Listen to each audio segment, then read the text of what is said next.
Good morning, everybody. The coffee's become tradition, right? Somebody said on the last one of these, they put a note saying, coffee is a drug. Yeah, it is. More addictive than heroin, they said. Well, it's the only one that I engage in. So good morning. It is a rainy Sunday, a beautiful spring rain going on here in Northern Illinois. So today, if you've noticed on Sunday, the talks are a little bit more kind of big picture. So we do that kind of intentionally, or I do that kind of intentionally.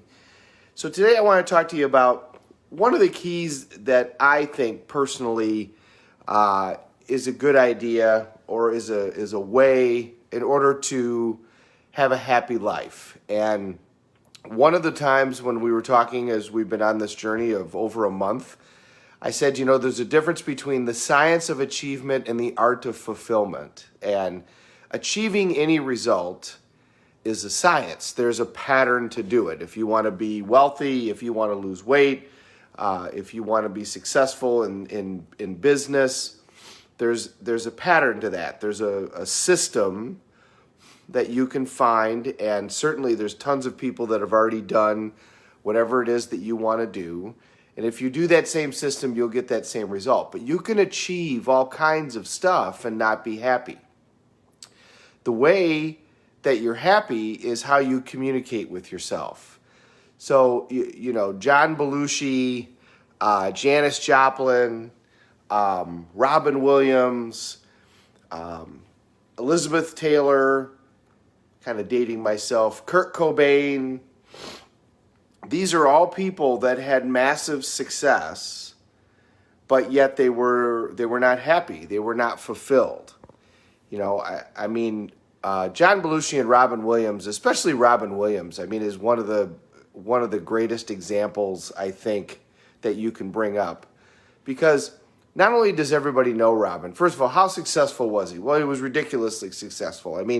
When he hit the comedy scene, he showed up in Hollywood, and literally it was the same day as Billy Crystal, as Jay Leno, all of that group during that period of time, people that age showed up at the same time as Robin Williams. And from the first time they took the stage, they all knew that Robin was going to make it and Robin was going to be huge, but none of them had any idea if they were going to make it, if they were going to be a big deal. And in fact, they all ended up being good. And Jay Leno tells a great story about the first, he drove out, is he from Philadelphia? He's either from Philadelphia or Brooklyn. Morning, Terry. Morning, Terry, and morning, Tracy.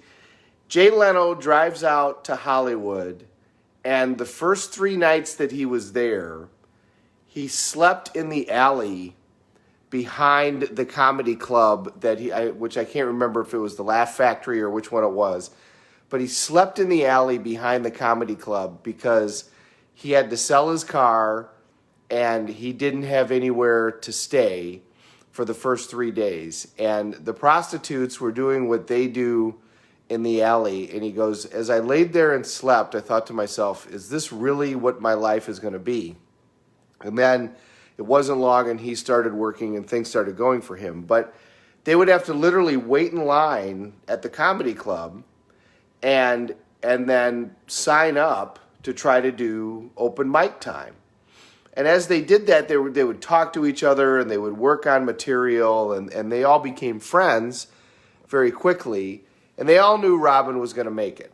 Right from the get-go, Robin Williams was huge. He just exploded out of the gate immediately. So Robin Williams wanted to be a great stand-up comedian, and he wanted to be successful in television. So right away, he's a great stand-up comedian. Remember, before Robin Williams, there hadn't been very many comedians that had been able to transition over into television. A couple had, but it was rare. And he did this before Bill Cosby did it. So he then goes and auditions for Mork and Mindy, and he ends up on television. Then he ends up, where he's playing the arenas and he's doing all the stuff. So now he decides that he wants to do movies. He does that. Now he decides he wants to win an Academy Award, but he wants to do it for drama. And he does that. He was in a movie called The World According to Garf, and it was a serious role, and it was a fantastic movie. And then he continued to do dramatic roles and have them be successful. He did Good Will Hunting. I mean, without Robin Williams, the movie Good Will Hunting would have never been made. As Robin would travel around, I mean, if you watch any biographies on him, it isn't just that he was successful. It was that he was loved. I mean, the guy was just loved by everyone. Everyone thought he was just incredible. If you go all over the world and mention Robin Williams, the affection and the affinity that people have for him is it's hard to grasp. I mean, he's just worldly appreciated in every way. And yet, he hung himself. Now, I know that he had issues with his brain, and that's what his family talks about now, is that he had, but Robin Williams had also done drugs, heavy drugs, for years and years and years and years. I mean, he was doing heavy drugs back when he was first starting out, because Richard Pryor had blown himself up at that point, and everybody was concerned about Robin Williams and because of all the cocaine that he was doing. So, the damage to his brain, I mean, after years and years and years of abuse of major narcotics, there's your damage to your brain. What really the story was, and Billy Crystal talked about this actually in an interview that he did for a biography on Robin, that Robin was only happy when he was entertaining other people.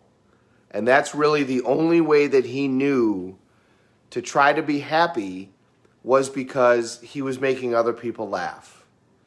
He knew how to make everyone else happy except for himself. And if you think about everybody else on that list, they're the same way.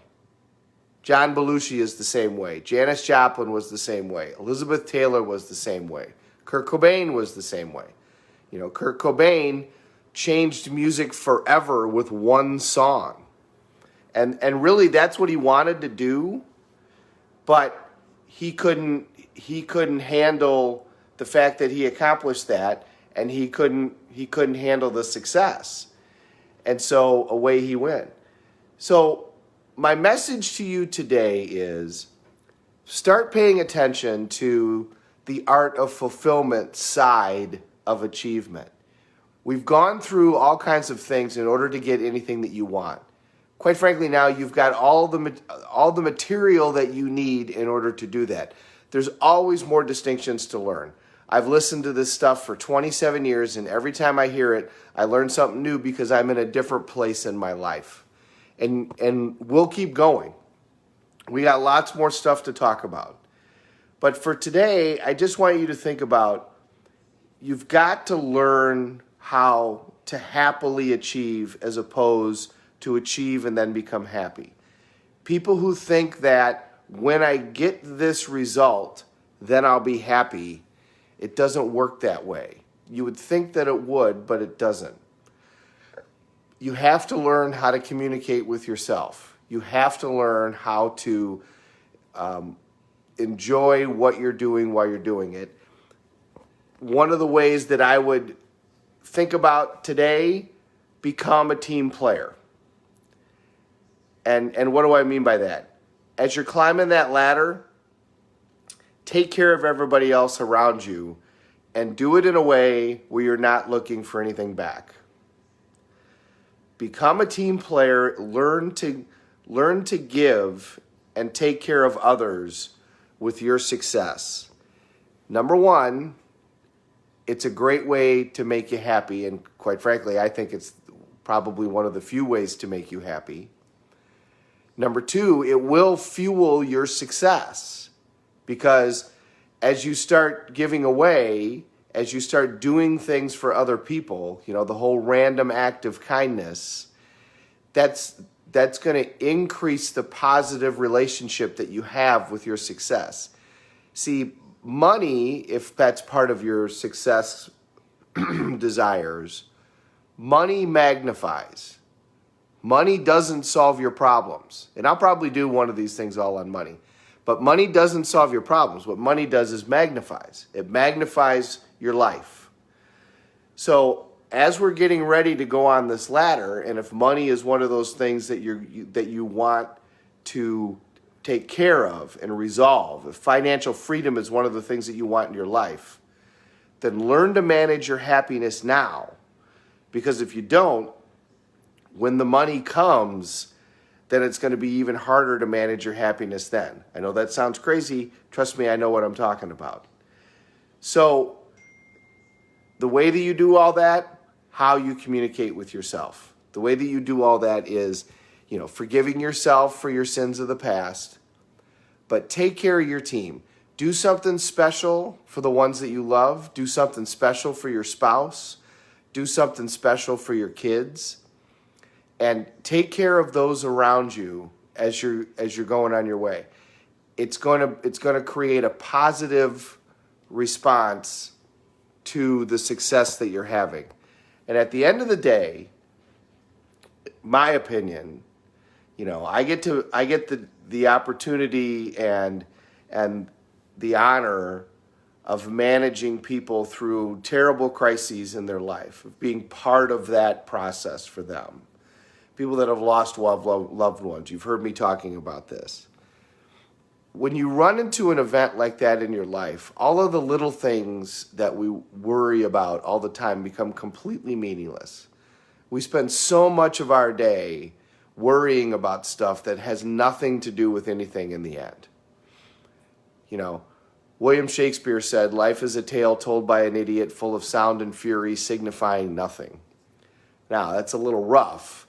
But the reality is we spend so much time worrying about stuff that on our deathbed we're not going to care about. So rather than running around, scurrying around, worrying about that, create moments with the people that you care about the most. And then create moments with people that you don't even know. Take the time to do something that makes a difference in somebody else's life. And then happiness will start to show up in your life. But at the end of the day, happiness is a choice. It's a decision, just like any of the other decisions. You decide that you're going to be happy. And I think a great way to do that is to take care of everybody else around you. And not in a way that you're looking for something back, but to take care of everybody else around you because you can, and because it's the right thing to do. So have a great Sunday, everybody. I hope you enjoy the lovely spring rain, if that's what's going on around you. Thank you so much for listening. I really love doing these. I think we're like at a month and a half, so we're doing great. We're going to keep going. So have a great one, my man. I'll talk to you soon.